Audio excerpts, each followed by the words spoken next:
Assalamualaikum warahmatullahi wabarakatuh.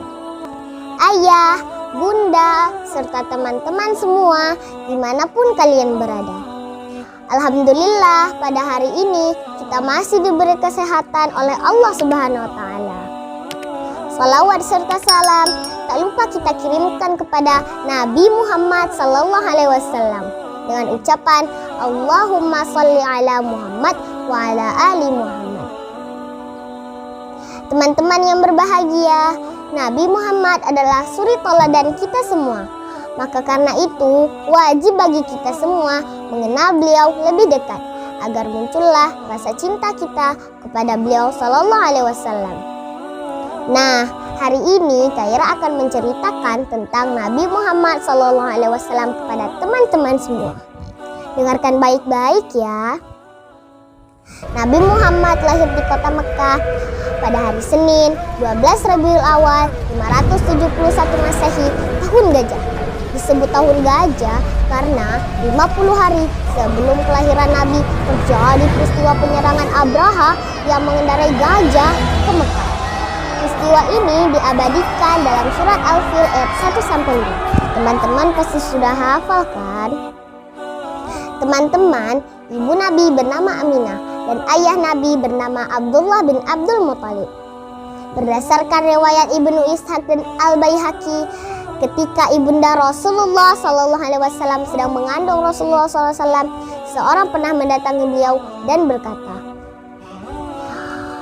"Apabila anak ini telah lahir, berilah ia nama Muhammad. Semoga dengan nama itu ia dipuji oleh penduduk langit dan bumi." Karena itulah ibunda Nabi pun menamainya Muhammad. Sungguh nama yang indah, bukan? Teman-teman pasti bertanya-tanya, kenapa ibunya yang memberi nama? Di mana ayahnya? Perlu teman-teman ketahui, Nabi Muhammad lahir dalam keadaan telah yatim. Ayah beliau telah meninggal ketika beliau masih di dalam kandungan ibu beliau.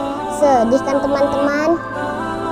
Teman-teman yang dirahmati Allah, Nabi Muhammad kemudian diasuh oleh wanita yang berasal dari Bani Sya'ad yang bernama Halimah Asy'adiyah selama 2 tahun. Lalu di usia 2 tahun, Halimah pun mengembalikan Nabi kepada keluarganya. Tapi karena rasa sayangnya Halimah kepada Nabi, Halimah pun meminta izin kepada ibunda Nabi agar ia tetap bisa mengasuhnya, dan ibunda Nabi pun mengizinkannya. Tapi pada suatu hari terjadi peristiwa yang dianggap menakutkan bagi Halimah. Seorang anak kandungnya Halimah melihat Nabi dibawa oleh 2 orang yang tidak dikenal. Lalu mereka membelah dada Nabi dan menyucikan hatinya. Karena khawatir dengan keselamatan Nabi, Halimah pun dengan berat hati mengembalikan Nabi kepada ibundanya. Tetapi kebersamaan Nabi dengan ibundanya sangatlah singkat. Pada usia 6 tahun, ibunda Nabi pun meninggal dunia dan Nabi pun menjadi yatim piatu. Setelah kepergian sang bunda, Nabi pun diasuh oleh kakeknya yang bernama Abdul Muthalib. Kakek beliau sangat sayang kepada beliau. Dari sang kakek, Nabi belajar banyak hal yang berpengaruh dalam perkembangan karakter beliau kelak. Pada usia 8 tahun, Nabi kembali ditinggalkan oleh orang yang sangat beliau sayangi, yaitu kakeknya. Setelah kepergian sang kakek, Nabi pun diasuh oleh pamannya yang bernama Abu Thalib. Mulai dari berdagang, juga menjadi pengembala domba. Nabi dikenal sebagai orang yang jujur, juga bertanggung jawab. Pada masa yang masih muda, bahkan pada usia remaja ini, tanda-tanda kenabian sudah mulai muncul. Salah satunya adalah pada saat Nabi mengikuti rombongan pedagang dan pamannya ke Syam. Awan selalu memayungi Nabi selama perjalanan. Lalu ketika rombongan itu tiba di Busra, mereka dijamu oleh pendeta yang bernama Bukhairah. Bukhairah pun mengajak Nabi berbicara dan mengajukan beberapa pertanyaan yang membuat pendeta itu semakin yakin bahwa remaja yang dia lihat ini adalah Nabi terakhir. Lalu pendeta itu pun menasihatkan pamannya dan berkata, "Bawa anak saudaramu ini pulang ke negeri asalnya. Jaga dia dari orang-orang Yahudi. Jika mereka melihat seperti yang aku lihat sekarang, maka mereka akan membunuhnya." Lalu Abu Thalib pun segera membawa Muhammad pulang ke Mekah. Teman-teman yang berbahagia, Nabi Muhammad kemudian diangkat menjadi Rasul pada usia 40 tahun.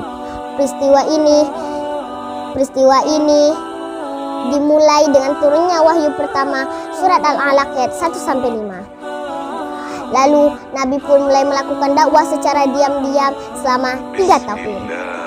Setelah turunnya surat Al-Hijr ayat 94, Nabi pun mulai melakukan dakwah secara terang-terangan. Nabi Muhammad berdakwah menyebarkan Islam kurang lebih 23 tahun. Banyak sekali peristiwa suka dan duka yang dialami oleh Nabi, keluarga, beserta sahabat-sahabat yang selalu menyertainya, mulai dari dihina, disiksa, dan diperangi.